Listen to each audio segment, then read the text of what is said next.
Hey everybody, Dr. Greco here. Welcome to Ministry in a Minute. So I'm still resting and I am still reflecting on why we have the Sabbath. And you know, we talked earlier in the week about kind of just trying to understand it, and then we've discussed a little bit of why. But one of the whys that I think we miss, okay, and I think this is a why that we miss a lot in the scriptures, but specifically about Sabbath. Why does God call us to take a Sabbath?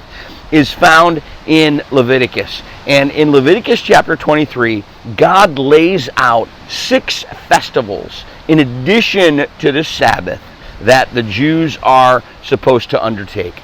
Okay? And when you read through those 6 festivals, they're very purposeful. They're about the harvest, and they're about remembering what God has done, the Passover and the Feast of Weeks, and just different festivals that are designed to help people remember God. But God says in them, 5 of the 6, God says, make sure that on this festival, or at the end of this festival for one of them, he says, take a day and do no work. He adds additional Sabbaths to the every week Sabbath.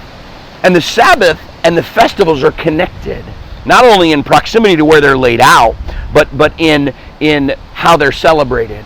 Okay? The Sabbath is part, taking an extra Sabbath is part of 5 of those 6 festivals in Leviticus 23. So what?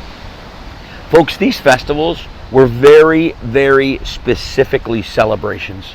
They were celebrations of what God has done, of God's goodness, of God's beauty, of God's provision. Some of them were week-long parties.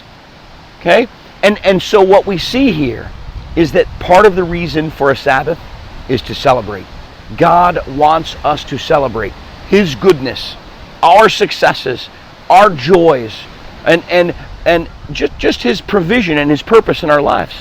And so, folks, I think we would do well to remember that.